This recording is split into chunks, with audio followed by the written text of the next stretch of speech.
Dear viewers, আশা করি আপনারা সকলে সুস্থ রয়েছেন। আপনাদের সকলকে সালাম জানিয়ে আজকে আমরা আমাদের আলোচনা শুরু করতে যাচ্ছি। আজকে আমাদের আলোচনার বিষয় হচ্ছে অটোনমিক ফার্মাকোলজি। আপনারা জানেন এই অটোনমিক ফার্মাকোলজি একটি বৃহৎ চ্যাপ্টার, সুতরাং আমরা ধীরে ধীরে এই অটোনমিক ফার্মাকোলজি নিয়ে অগ্রসর হব। আজকে আমরা অটোনমিক ফার্মাকোলজির ইন্ট্রোডাকশন নিয়ে আলোচনা করব। অটোনমিক নার্ভাস সিস্টেমের উপরে বিভিন্ন ড্রাগসের যে প্রভাব, সেই বিষয়গুলো নিয়েই অটোনমিক ফার্মাকোলজি আলোচনা করে থাকে। এই অটোনমিক ফার্মাকোলজি সম্পর্কে বিস্তারিত আলোচনার পূর্বে আমাদের নার্ভাস সিস্টেমের অর্গানাইজেশনটি জানা অত্যন্ত জরুরি। এই নার্ভাস সিস্টেমকে আমরা দুটি ভাগে ভাগ করে থাকি। একটি হচ্ছে central nervous system. Central nervous system comprises brain এবং স্পাইনাল কর্ড। অন্যদিকে এই সেন্ট্রাল নার্ভাস সিস্টেম থেকে যে সমস্ত নার্ভস বের হয়ে আসে বা হচ্ছে এই সেন্ট্রাল নার্ভাস সিস্টেমে বিভিন্ন ফাইবার বা নার্ভস যে ঢোকে, সেইগুলো হচ্ছে পেরিফেরাল নার্ভাস সিস্টেম। অর্থাৎ এই পেরিফেরাল নার্ভাস সিস্টেমের তাহলে ডিভিশন হবে দুইটি। একটি হচ্ছে এফারেন্ট সিস্টেম, অপরটি হচ্ছে efferent system. Efferent system information periphery থেকে সেন্ট্রাল নার্ভাস সিস্টেমে নিয়ে যায়। অন্যদিকে ইফারেন্ট সিস্টেমের কাজ হচ্ছে সেন্ট্রাল থেকে, অর্থাৎ সেন্ট্রাল নার্ভাস সিস্টেম থেকে ইনফরমেশান পেরিফেরাল টিস্যুতে নিয়ে আসে। আমরা একটি এক্সাম্পল দেই। যেমন এই যশোর, খুলনা বা ময়মনসিং রিজন থেকে আমি যদি কোনো ইনফরমেশান নিয়ে ঢাকাকে যদি আমি সেন্টার ধরি, তাহলে এটা হচ্ছে এফারেন্ট সিস্টেম। অন্যদিকে ঢাকা থেকে কোনো ইনফরমেশান নিয়ে আমি যদি যশোর, খুলনা বা ময়মনসিংহের দিকে আসি, তাহলে সেটি হচ্ছে ইফারেন্ট সিস্টেম। এই ইফারেন্ট সিস্টেমের আবার দুইটি ডিভিশন রয়েছে। একটি হচ্ছে সোমাটিক, অপরটি হচ্ছে অটোনমিক। সোমাটিক হচ্ছে ভলান্টারি ফাংশন, অর্থাৎ যার উপরে আমার কন্ট্রোল রয়েছে। যেমন আমি হাত নাড়াই, পা নাড়াই, শ্বাস নেই, চোখের পাতা ফেলি, এই সমস্ত কাজ হচ্ছে সোমাটিক সিস্টেমের। অন্যদিকে যাদের ওপর আমার কোনো কন্ট্রোল নেই, যেমন হচ্ছে আমার হার্ট চলছে, আমার ব্লাড ভেসেলসগুলো কখনো রিল্যাক্স হচ্ছে, কখনো কন্ট্রাকশান হচ্ছে, এই সমস্ত যে ঘটনা, তারা হচ্ছে ইনভলান্টারি ফাংশন। এবং এই ইনভলান্টারি ফাংশনের যে সিস্টেম, সেটি হচ্ছে অটোনমিক নার্ভাস সিস্টেম। এই অটোনমিক নার্ভাস সিস্টেমের দুইটি ডিভিশন রয়েছে, একটি সিম্প্যাথেটিক এবং অপরটি হচ্ছে প্যারাসিম্প্যাথেটিক। এখানে এক নজরে আমরা নার্ভাস সিস্টেমের অর্গানাইজেশনটি দেখিয়েছি। Central nervous system comprises brain এবং স্পাইনাল কর্ড। অন্যদিকে peripheral nervous system afferent division, efferent division. Afferent ডিভিশনে রয়েছে সোমাটিক সিস্টেম এবং অটোনমিক সিস্টেম। অটোনমিক সিস্টেমের দুইটি ভাগ, একটি হচ্ছে সিম্প্যাথেটিক, অপরটি হচ্ছে প্যারাসিম্প্যাথেটিক। আগেই বলেছি অটোনমিক নার্ভাস সিস্টেম অটোনমাস, অর্থাৎ এর উপর কারোর কোনো কন্ট্রোল নেই।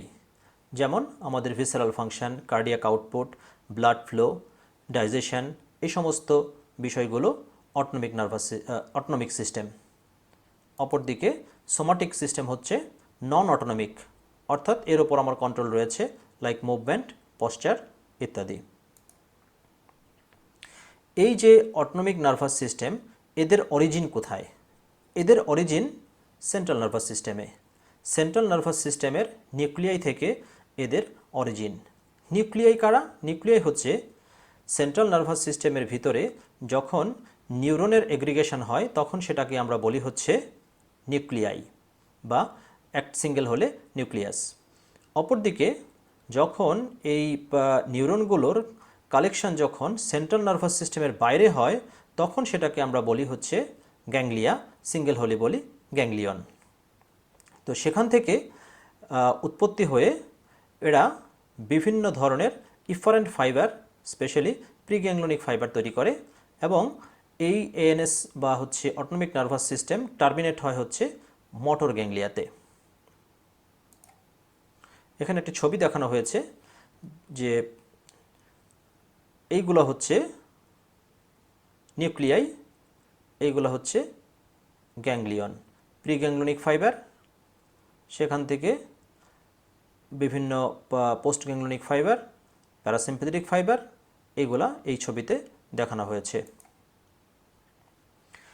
এই অটোনমিক নার্ভাস সিস্টেমকে আমরা দুইটি ডিভিশনে ভাগ করি, সেটি বলেছি সিম্প্যাথেটিক ডিভিশন এবং প্যারাসিম্প্যাথেটিক ডিভিশন। সিম্প্যাথেটিক ডিভিশন আগেই বলেছি যে সিম্প্যাথেটিক ডিভিশনকে আমরা অ্যানাটমিক্যালি বলছি থোরাকো লাম্বার আউটফ্লো। এখন আমরা একে থোরাকো লাম্বার আউটফ্লো কেন বলি? সিম্প্যাথেটিক নার্ভাস সিস্টেমের যে প্রিগ্যাংলিয়নিক ফাইবারগুলো, এই প্রিগ্যাংলিয়নিক ফাইবারগুলো সিএনএস থেকে, সেন্ট্রাল নার্ভাস সিস্টেম থেকে বের হয়ে আসে থোরাসিক এবং স্পাইনাল নার্ভসের ভেতর দিয়ে। অর্থাৎ থোরাসিক এবং স্পাইনাল নার্ভের ভেতর দিয়ে প্রিগ্যাংলিয়নিক ফাইবারগুলা বের হয়ে আসে কার? সিম্প্যাথেটিক নার্ভাস সিস্টেমের। সেই হিসাবে আমরা সিম্প্যাথেটিক নার্ভাস সিস্টেমকে বলে থাকি থোরাকো লাম্বার আউটফ্লো। এক্ষেত্রে যদি আমরা কখনো বলি যে থোরাসিক নার্ভ বা thoracic spinal nerve, lumber spinal nerve এরাই সিম্প্যাথেটিক নার্ভ, তাহলে কথাটা কিন্তু ভুল। কারেক্ট আনসারটি হবে যে সিম্প্যাথেটিক ডিভিশন হচ্ছে থোরাকো লাম্বার আউটফ্লো। ঠিক একইভাবে প্যারাসিম্প্যাথেটিকের আউটফ্লো হচ্ছে ক্রেনিওস্যাক্রাল, অর্থাৎ ক্রেনিয়াল নার্ভগুলো হচ্ছে 3, 7, 9, 10 ক্রেনিয়াল নার্ভ, এবং স্যাক্রাল স্পাইনাল নার্ভ হচ্ছে 3rd এবং 4th স্যাক্রাল স্পাইনাল নার্ভ।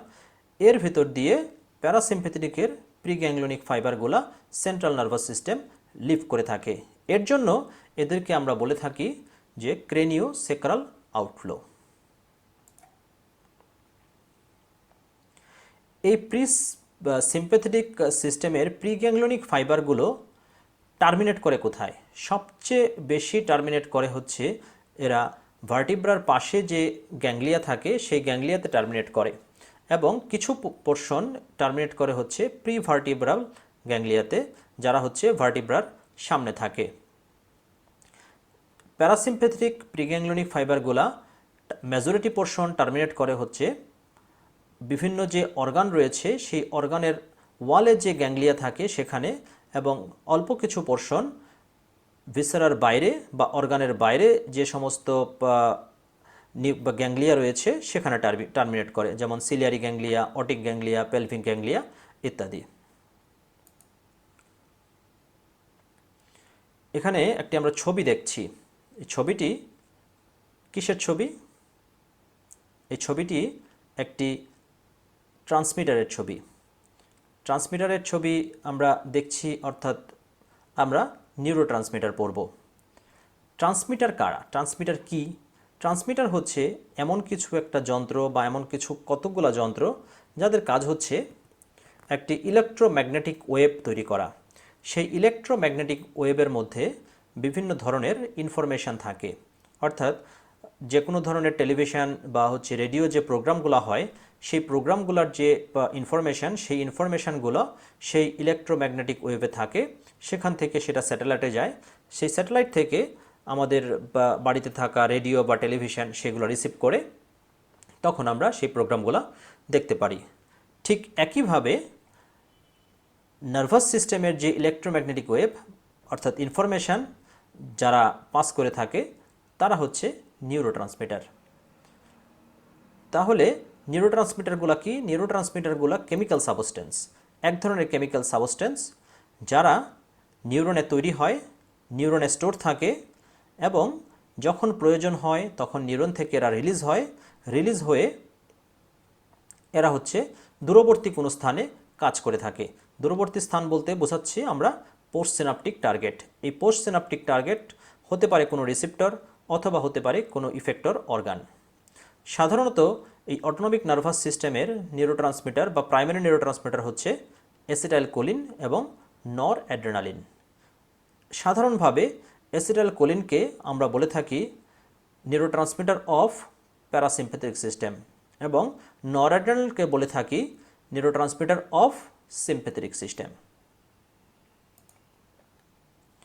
এখন আসি কো ট্রান্সমিটার কারা।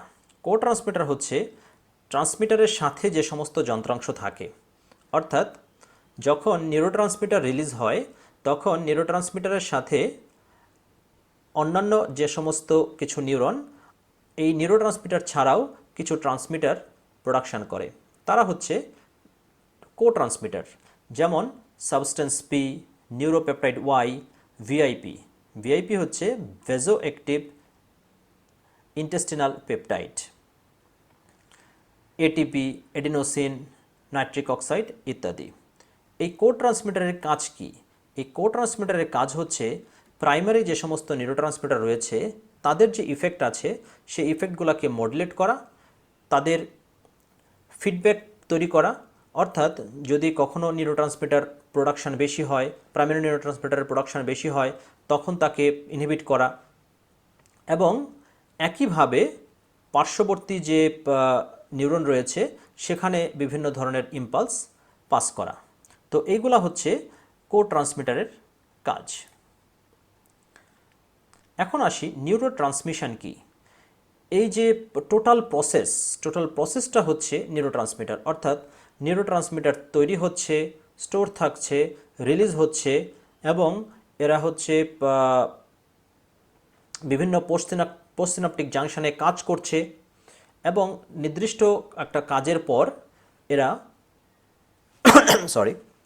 নির্দিষ্ট একটা কাজের পরে এদের যে ফাংশনটা সেই ফাংশনটা টার্মিনেশন হয়ে যাচ্ছে। এই যে টোটাল প্রসেসটাকে বলা হচ্ছে নিউরো ট্রান্সমিশন। এখন আসি নিউরো ট্রান্সমিটারের ক্লাসিফিকেশান নিয়ে। নিউরো ট্রান্সমিটারগুলোকে আমরা তিনটি ক্যাটাগরিতে ক্লাসিফিকেশান করে থাকি। একটি ইনহিবিটরি নিউরো ট্রান্সমিটার, যাদের ইফেক্টটি হচ্ছে ইনহিবিটরি, এক্সাইটেটরি নিউরো ট্রান্সমিটার এবং মিক্সড নিউরো ট্রান্সমিটার। ইনহিবিটরি নিউরো ট্রান্সমিটারগুলো হলো GABA means gamma amino butyric acid, glycine, dopamine. এক্সাইটেটরিগুলি হচ্ছে গ্লুটামেট এবং aspartate. Mixed neurotransmitter acetylcholine, noradrenaline এবং সেরোটোনিন। এখন আসি এই যে অটোনমিক ফাইবার্স নিয়ে আমরা কথা বলছি, এই অটোনমিক ফাইবার্সগুলোকে আমরা প্রাইমারি যে নিউরোট্রান্সমিটার অর্থাৎ অ্যাসিটাইলকোলিন এবং নরঅ্যাড্রেনালিনের রিলিজের ওপর ভিত্তি করে এদেরকে আমরা দুইটি ভাগে ভাগ করে থাকি। একটি হচ্ছে কোলিনার্জিক ফাইবার্স, অর্থাৎ এই কোলিনার্জিক ফাইবার্সগুলো থেকে অ্যাসিটাইলকোলিন আসে, এবং বলেছি যে অ্যাড্রেনার্জিক ফাইবার্স, এই অ্যাড্রেনার্জিক ফাইবার্সগুলো থেকে আসে হচ্ছে নরঅ্যাড্রেনালিন। তাহলে কোলিনার্জিক ফাইবার্স কারা? এই প্রসঙ্গে বলে রাখি, আমাদের বডির যে সমস্ত ফাইবার্সগুলো রয়েছে তার মধ্যে ম্যাক্সিমাম ফাইবার্সগুলো হচ্ছে কোলিনার্জিক ফাইবার্স। তাহলে দেখি কারা কারা। All preganglionic, parasympathetic and sympathetic fibre, অর্থাৎ সিম্প্যাথেটিক সিস্টেমের এবং প্যারাসিম্প্যাথেটিক সিস্টেমের যত প্রিগ্যাংলিওনিক ফাইবার্স রয়েছে তারা সবাই cholinergic. All the postganglionic parasympathetic fibres, অর্থাৎ প্যারাসিম্প্যাথেটিক সিস্টেমের পোস্টগ্যাংলিওনিক ফাইবারগুলো হচ্ছে cholinergic fibre. Sympathetic postganglionic fibres supply the sweat gland. Sweat গ্ল্যান্ডে সিম্প্যাথেটিক নার্ভাস সিস্টেমের সিম্প্যাথেটিক যে সাপ্লাই রয়েছে, পোস্টগ্যাংলিওনিক সাপ্লাই, সেটি হচ্ছে cholinergic fibre. Somatic fibres to the skeletal muscles. তাহলে যেহেতু কোলিনার্জিক নার্ভের মধ্যে ম্যাক্সিমাম ফাইবার্সগুলো চলে গেছে, তাহলে অল্প কিছু ফাইবার থাকবে অ্যাড্রেনার্জিক সিস্টেমের জন্য। অ্যাড্রেনার্জিক নার্ভের ফাইবারগুলো হচ্ছে all the postganglionic sympathetic fibres release noradrenaline except that supply the sweat gland.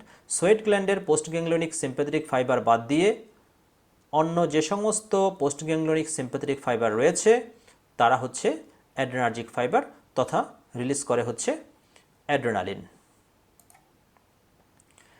এখন আসি এই যে নিউরোট্রান্সমিটার, এই নিউরোট্রান্সমিটারের প্রপার্টিস নিয়ে।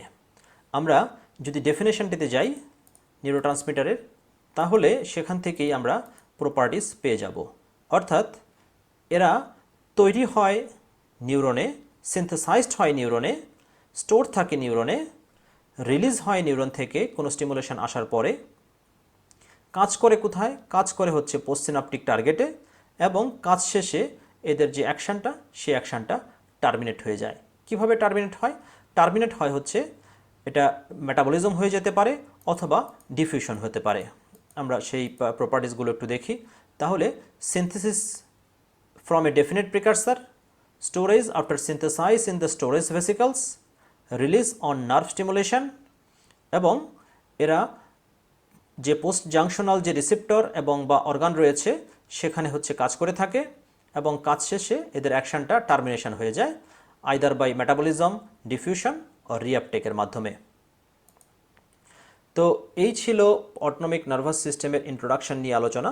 পরবর্তীতে আমরা cholinergic nervous system, adrenergic nervous system এই সমস্ত নিয়ে আলোচনা করব এবং বিভিন্ন ড্রাগস নিয়ে আলোচনা করব। সেই পর্যন্ত সকলে সুস্থ থাকবেন, নিরাপদে থাকবেন, সেই প্রত্যাশায় বিদায় নিচ্ছি।